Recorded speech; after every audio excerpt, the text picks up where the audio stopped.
It's time again for Mormon Land, where we explore news in and about the Church of Jesus Christ of Latter-day Saints. I'm managing editor David Noyce. I oversee the Salt Lake Tribune's faith coverage.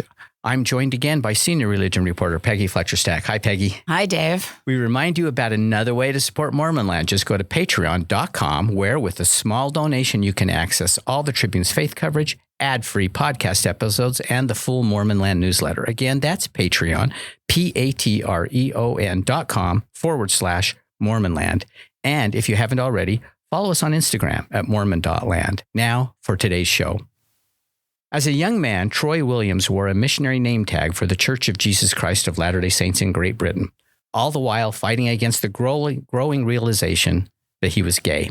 Afterward, he interned with the Utah Eagle Forum and learned the ways of backroom politicking at the feet of one of the most effective conservative lobbyists on Capitol Hill, Gayle Ruzicka. Thus, an advocate was born. After embracing his sexual orientation, Williams rose to executive director of Equality Utah, the state's preeminent LGBTQ plus rights group. He suddenly found himself on the opposite side from his one-time mentor.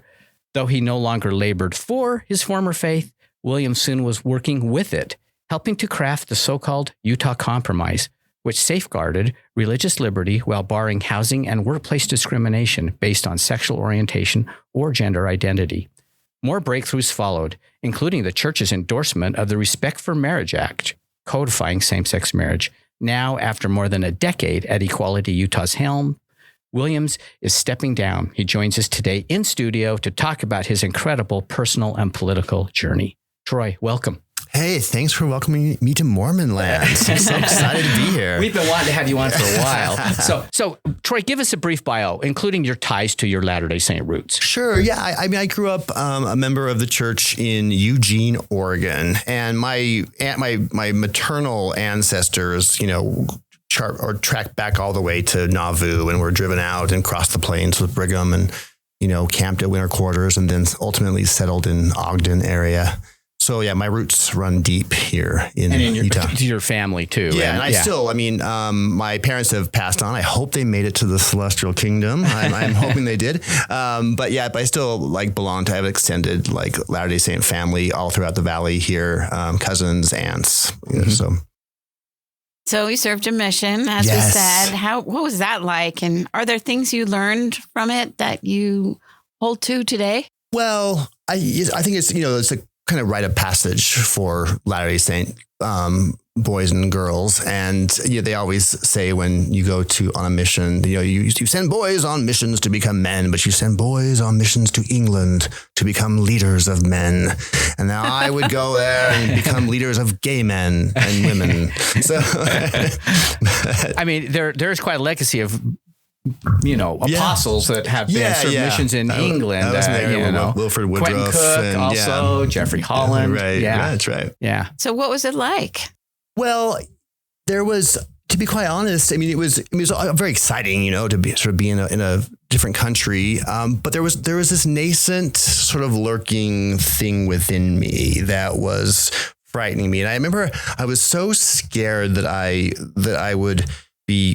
was gay or as I thought of it at the time, same-sex attracted.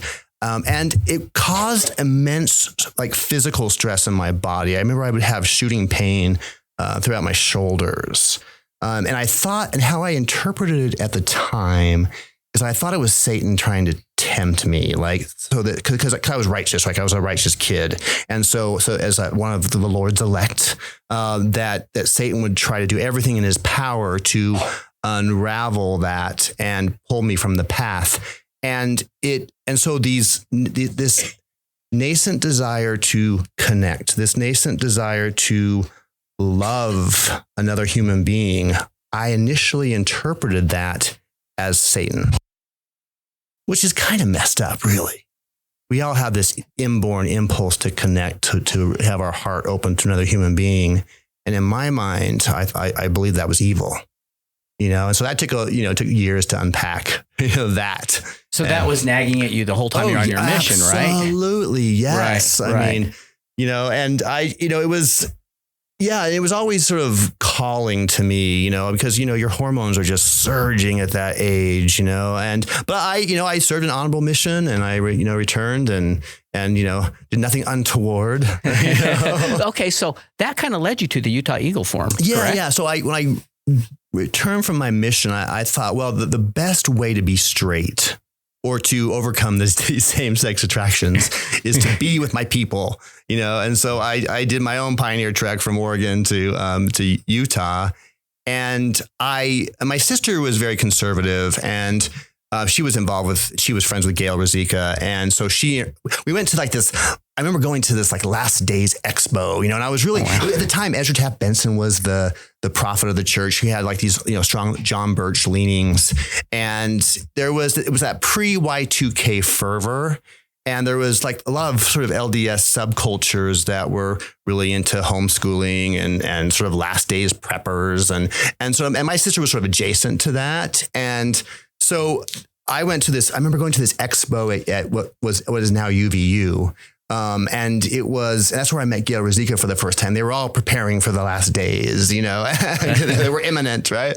And I thought that if I threw myself, because, if I threw myself into right-wing politics, a la, what Ezra Taft Benson was involved in, that might actually overwhelm and overcome these nascent same-sex desires. So I listened to Mike Leon Skousen tapes, and I would listen to all of these things in order to sort of straighten myself out. And so I started volunteering for Gayle at that point. So what'd you learn from her? Well, Gayle's quite intrepid and very passionate and dedicated to her cause. And so the first time I ever went to the Utah Capitol was with Gayle. And so I would be an intern, and I would run around and pass little notes into lawmakers. And I really learned from her this: if you have a passion for a cause, you dedicate your life to it. For her, this is her raison d'etre. This is why she is here on the planet. She believes she's inspired by Heavenly Father to push this sort of political work. And so I did carry that, into my own, kind of ethos of advocacy, an immense passion for what you believe. Are you still friends with her? Absolutely. Yes. I just spent, just about a half hour with her over lunch last week at the cafeteria of the Capitol, reminiscing. And she told me, she goes, what? She was remembering how I one time yelled at her at the Capitol, and then she called me a militant homosexual. And then a friend of mine made the t-shirt called militant homosexual. And I said, I'm sorry I yelled at you, Gayle. And we have a really lovely banter between us, and we spar on certain issues. But, her husband passed away last year, and I was there at the funeral. The Equality Utah folks showed up there, and we are, we are political opponents on many issues, but I will not allow that to get in the way of me seeing her humanity. I've known her for 30 years, and I get to love her, and no one can tell me not to, right? And I'm grateful to her, and I tease her. I'm like, Gayle, you have helped us raise hundreds of thousands of dollars for Equality Utah. Thank you. And I give her credit, like all the success that we've had legislatively. I'm like, this never would have happened without Gayle and the Eagle Forum. So yeah. And I think every great, you have to have sort of worthy adversaries, you have to have worthy opponents, and people that kind of test the mettle of a community. And Gayle has been that for us. I don't know that we would have made as much progress as we have without folks like Gayle pushing us. Yeah, especially in a state like Utah. Yeah, absolutely. Okay, yeah. So tell us about coming out. What was that like? Yeah. I had to leave the church first. I had to intellectually, I had to be, I had my name removed from the records of the church, in the 90s, before it was the thing that people did a lot, like late 90s. And I had to do that because I had to sort of author my own life. And I didn't want to be bound by the covenants that I had made in the temple. And so it was important for me to sever those formally. And then at that point, I could come out and sort of released from those responsibilities. I could come out and be gay and figure out what that means. That almost sounds like you're being respectful of the church in a way. So. You know what I mean? I hope so. Yeah. To me, it was very important that I did this with God. And we talked a lot, God and I. We had lots of conversations about this process. And I just remember one night waking up at 3 a.m. And I had this dream when God had come and talked to me, and God says, Troy, I am much bigger than any one religion. You cannot take all that I am, put me in a box, package me and market me. I am bigger than anything you can conceive. And I woke up with my heart pounding, like this overwhelming spiritual experience. And I just knew that I had to sort of think bigger, and tremendously grateful for my pioneer ancestors. They made me. I would not exist without Joseph Smith and the golden plates and the pioneers who crossed the plains, and even with plural marriage. I'm a product of plural marriage. I would not exist without any of those things. So it's not an issue of me of having resentment or bitterness toward my ancestors or my faith tradition or my parents. I have gratitude towards them, and I want to sort of, I also want to sort of expand in my own sort of frontier and be a pioneer of my own life. How'd your family respond? It was hard. Did you tell them first, or is that? Yeah. I mean, it comes out in phases, and it did. It was very hard for my family. It was hard for my parents, and it did fracture the relationship. They never disowned me, but they didn't want to know things about my life. They didn't want to know about who I was dating. They didn't want to know about anything. They had no curiosity about it. And for a while, I was a little bit bitter with the church for that, and I think that was one of the driving motivators for me to actually get into advocacy, because these culture war issues that we were involved with the church and with Proposition 8 and the battle over marriage equality, it was not just sort of, causing sort of cracks and fractures in communities. It was causing fractures in families like my own, and so, my parents passed away and I wasn't super close to them, and they just weren't part of my life, and in their latter part of theirs. And that's regrettable and that's unfortunate.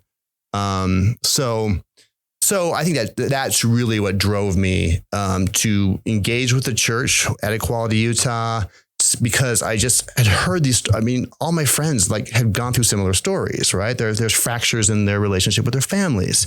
How do we repair that? What's that process like? How do we do that? And so I was just curious about that question, and that led me into sort of engaging with the church. Yeah. How'd you get involved with Equality Utah? Well, I spent 10 years, I moved from the political right to the political left, really the pendulum, like far right, far left. And I worked at KRCL for 10 years, and I was a producer and host of Radioactive there. And so I started practicing advocacy and activism. And I started doing various protests and marches. And it was very different from the sort of Equality Utah sort of style. It was I was a rabble rouser. I would do protests on Temple Square. I do kiss-ins on Temple Square. I did, I got arrested famously at the Capitol in 2014. I was sort of more in your face kind of an advocate, activist. And I think that there was a lot of people that were a little bit like, oh gosh, he's too far. He's too militant. That's what Gayle would say. He's too militant to lead Equality Utah. But for when the job opened up, and my predecessor was Brandy Balkin, who was a dear friend of mine, and I just knew in my bones, I'm like, oh, this is what I'm supposed to do. There wasn't even a question. I will be the next director of Equality Utah, and I had this passion, this fire to make that happen. So I created this big vision board of what I was going to achieve as the director of Equality Utah. And here's the bills I'm going to pass. And this is the things I'm going to do. And I sort of laid it out. And I just made this irresistible case to the board of directors. And they were scared. Oh my gosh, this kid was just arrested. I'm going to put him in a suit and tie to lobby a bunch of Republican legislators, And so I just took a leap of faith. But it did require me to really think about my approach, because it's one thing to be a rabble rouser. You have your bullhorn and you're at a rally and you're on the radio and you're saying, this is how the world should be. But then you put on the suit and tie and you go up to the Capitol, and 85% of the legislators are they're Republican. About 90% are members of the LDS Church. How are you going to move a piece of pro-LGBT legislation through that body? That's the question you have to ask yourself. And it's not yelling at people. It's not rabble rousing. It's not, it's sitting down and really having really hard conversations, heart to heart, where you have to start to see the humanity of the people who you think are your opponents. Mormon Land will be right back. And that brings us to this rabble rouser helps get the Utah Compromise passed, which was a seminal moment, truly in LGBTQ history in Utah, and a seminal moment for the LDS Church. Yeah, that's right. How were you involved? How did that come about? Working with church leaders and legislators. I'd back it up a little bit before me. The church, and so you remember Senator Jim DeBackus, he was a gay senator. He was one of the founders of Equality Utah. And my predecessor, Brandy Balkin, and a few other leaders in the community started having private meetings with church government affairs folks. A really wonderful man, the late Bill Evans. Bill Evans was the kind of architect of the church's Proposition 8 campaign. And they started having these private conversations, and I wasn't invited to them because I was, a little bit of a troublemaker, and they, my jeans were ripped up. But you got kicked out of a hearing. Right. No, they didn't bring me into those conversations, but they started talking, and they said, look, we recognize we don't agree on marriage. We don't agree on sexuality. We don't agree on a lot of issues, but what do we agree on? Is there some area where we can work together and create peace? And the issue that kind of came up is that, we were working on passing a non-discrimination law so that a gay or a transgender person wouldn't be fired from their jobs or evicted from their homes just because of their sexual orientation or gender identity. And the church was like, well, yeah, we agree with that. And also, we don't want one of our members of our faith to be fired from their job or evicted from their home because of their belief around marriage. And we said, well, we agree with that too. And so recognizing in that moment, we recognized a sliver of common ground that we could build on. And I'm going to pull up a quote from President Oaks that I think was a pivotal moment, and something which I don't think the church gets credit for. It's really easy to pull from sermons because the church has a very strong doctrinal positions on sexuality and on marriage, etc. But what President Oaks also has been remarkably consistent on is a commitment to American pluralism. And this is what John Rauch, the journalist, he's in the Atlantic and he's Brookings Institute. He talks about the church's commitment to a civic theology. And so before my first legislative session started in January of 2015, nervous as can be, I get a text from the church saying, hey, we're going to have a press conference. You should tune in. And I'm like, I'm bracing myself. What does this mean? And President Oaks and Elder Holland gave a speech. And I want to read a little bit of the challenge that President Oaks put forth to us and also to legislators.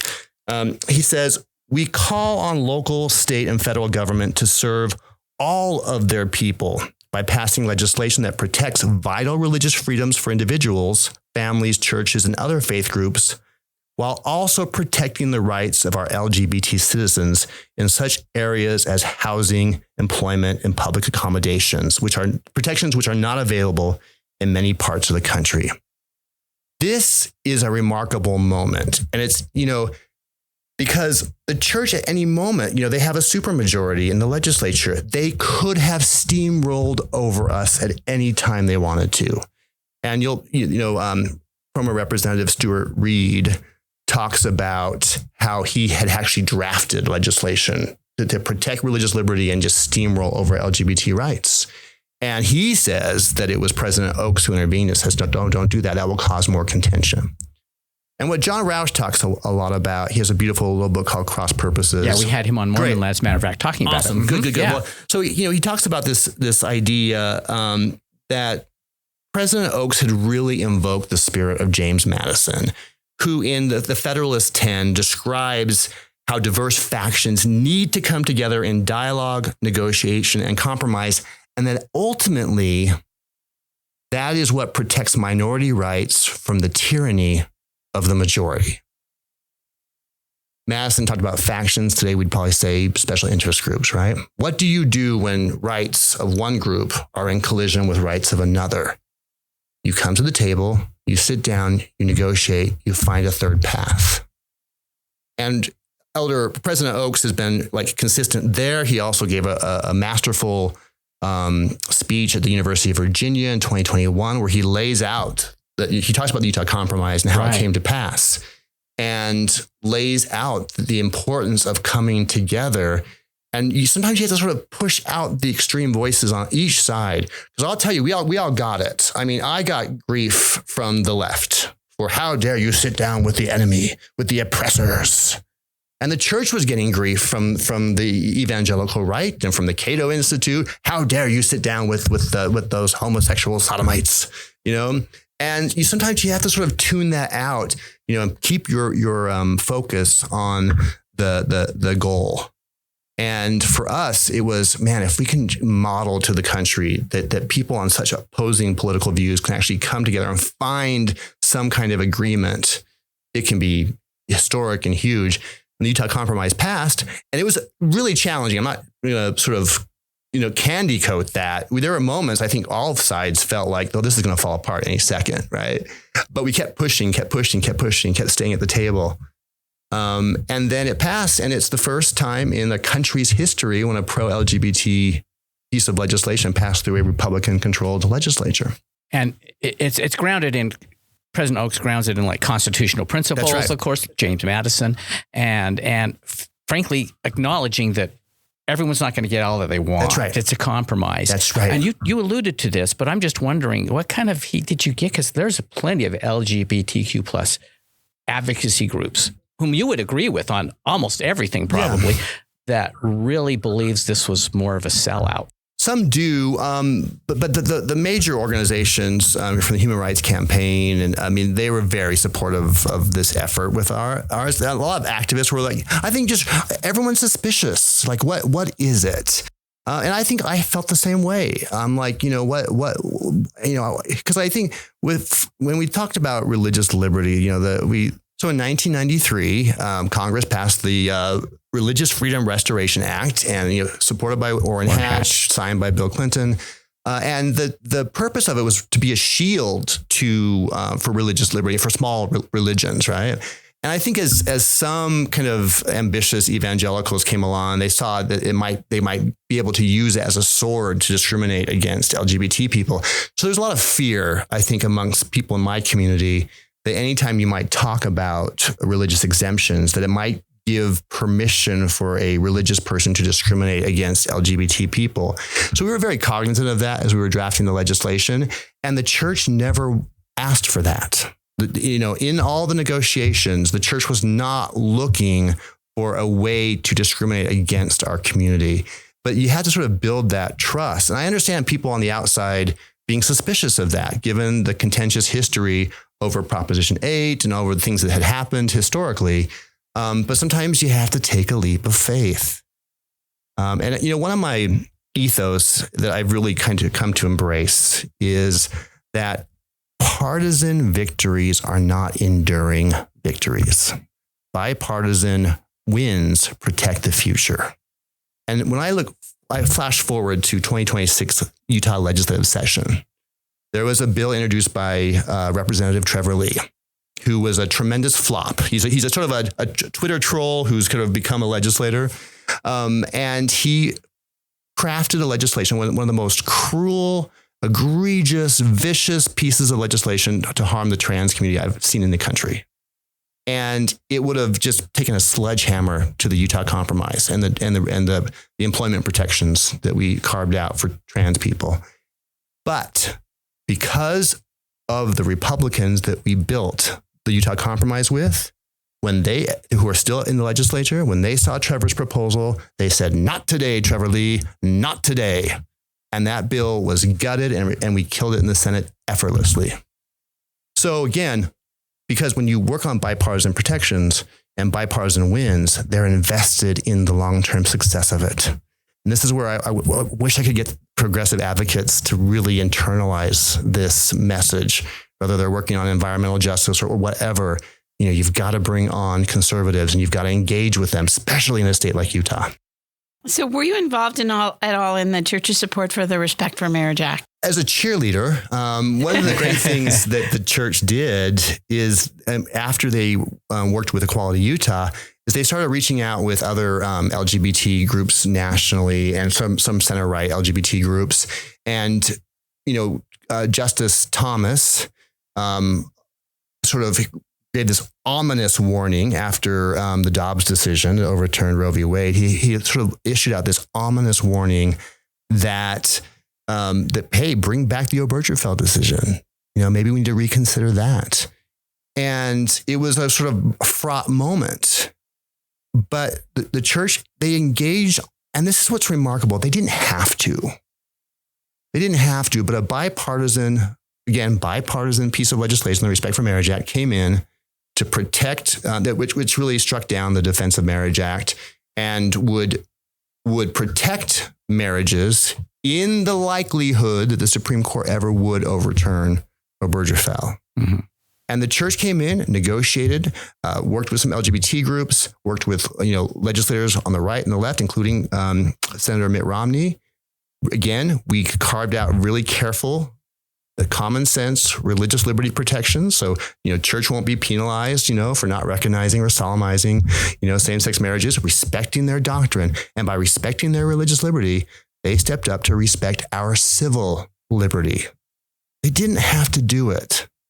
But my gosh, in this moment with a Trump season 2 happening, and people like, Kim Davis, wanting to sort of challenge and overturn the courts, the marriage equality, I'm so grateful. I'm so grateful for the church. This is an unheralded thing that the church has done. And this is the beautiful thing. They didn't change their doctrine. They haven't changed their doctrine. And President Oaks emphasized that. Yes. But the church leaders attended the bill signing ceremony with President Biden. I was in D.C. The leaders of the church were there as President Biden signed it. It was a beautiful moment. Cyndi Lauper sang, it was great. And so this is American pluralism at its best. We have different perspectives and different beliefs, and somehow we have to coexist together. And we're losing that as a country right now. And we are living in what Arthur Brooks calls this growing culture of contempt, where we see people on the other side of an issue, not just as an opponent, but as an enemy. And you can't actually really keep civil society together for much longer if we allow that cancer to grow in our civil discourse and our politics. What do you see in the future for the church and LGBTQ plus issues? And do you think it will soften its stance on the transgender policies? It will only happen if we keep sitting down together, right? And keep engaging with each other and keep finding those ways to find common ground. And these are difficult issues. They're complicated. And so it's essential that we have humility and open hearts with each other as we continue to engage. And so I hope, and I know that there are many gay and transgender Latter-day Saints who will want to have full participation in the church. And ultimately, that's not a path that I could walk or wanted to walk.